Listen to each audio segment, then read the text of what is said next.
BRS రజతోత్సవ సభ అనుమతి వ్యవహారం హైకోర్టుకి చేరింది.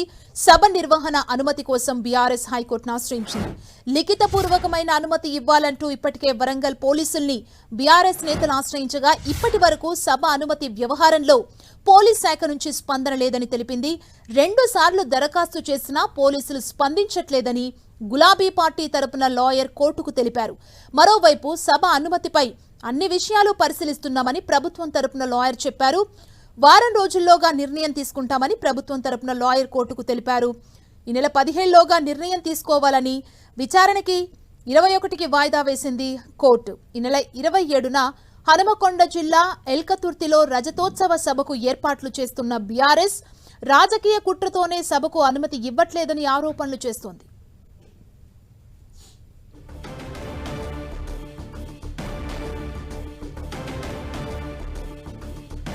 ఇదే అంశానికి సంబంధించి మరింత సమాచారాన్ని మా ప్రతినిధి కేకే మనకు అందిస్తారు.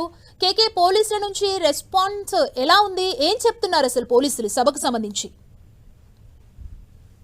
సుమా, బీఆర్ఎస్ ప్రతిష్టాత్మకంగా చేపట్టినటువంటి బీఆర్ఎస్ కు సంబంధించినటువంటి రజతోత్సవ సభ అనేటువంటి చిలికి గాలివానలా మారింది.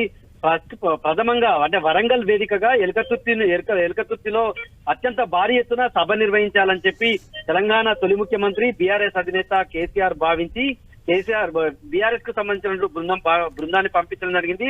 తొలుత కాజీపేటకు సంబంధించినటువంటి ఏసీపీకి లిఖితపూర్వకమైనటువంటి అనుమతి సభ నిర్వహణ కోసం ఇవ్వాలని చెప్పి మాజీ ఎమ్మెల్యేలుగా ఉన్నటువంటి పెద్ది సుదర్శన్ రెడ్డి, అదేవిధంగా వినయ భాస్కర్, ఎమ్మెల్సీ పోచంపల్లి శ్రీనివాస్ రెడ్డి నేతృత్వం లోపల బీఆర్ఎస్ బృందం లిఖితపూర్వకమైనటువంటి అనుమతి మంజూరు చేయాలని చెప్పి ఒక విజ్ఞాపన పత్రాన్ని కూడా ఇచ్చింది. ఆ నేపథ్యం లోపల కాజీపేటకు సంబంధించినటువంటి ఏసీపీ మౌఖికంగా తమకు అనుమతి మంజూరు చేశారని చెప్పి బీఆర్ఎస్ కు సంబంధించినటువంటి శ్రేణులు అక్కడ ఎలకతుర్తి వేదికగా 1800 పైగా ఎకరాలను చదును చేసి సభ ఏర్పాటు చేస్తున్నారు. ఈ క్రమం లోపలనే ఈ వివాదం అనేటువంటిది చిలికి గాలివాన మారింది. అంటే వారం రోజులు గడిచినప్పటికీ కూడా అక్కడ సభ నిర్వహణకి పోలీస్ శాఖ నుంచి ఎలాంటి అనుమతి రాలేదు. ఆ తర్వాత సిపి లీవ్ లో ఉన్నాడు కాబట్టి కొద్ది రోజుల్లోనే క్లారిటీ వస్తుందని చెప్పినప్పటికీ కూడా ఈ వ్యవహారం అనేటువంటి కొలికి రాలేదు. కాజీపేటకు సంబంధించినటువంటి ఏసీపీ లిఖితపూర్వకమైనటువంటి అనుమతి ఇవ్వలేదు. కానీ బీఆర్ఎస్ మాత్రం అనుమతి వచ్చినట్టే భావించి అన్ని ఏర్పాట్లు చేసింది.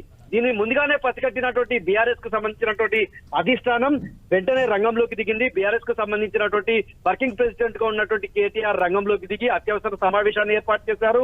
ఆ జిల్లాకు సంబంధించినటువంటి ముఖ్య నాయకులతోటి సమావేశం నిర్వహించి ప్రభుత్వం ఏదో చెరవెనుక వ్యూహం పండుతుందని చెప్పి ముందస్తుగానే భావించి ఆయన ఈ రోజు కోర్టుకు వెళ్లడం, హైకోర్టును ఆశ్రయించడం జరిగింది. వివాదం ఎట్టకేలకు హైకోర్టు మెట్లెక్కింది.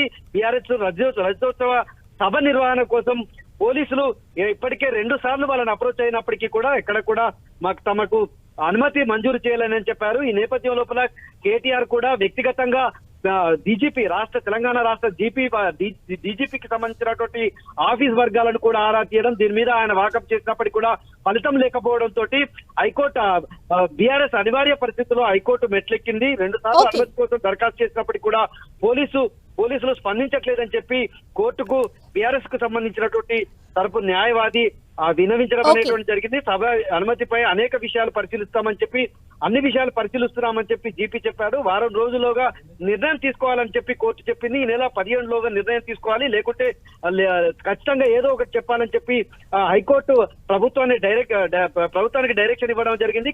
కేసును 21వ తేదీకి వాయిదా వేయడం అనేది జరిగింది. Thank you Kumaraswamy.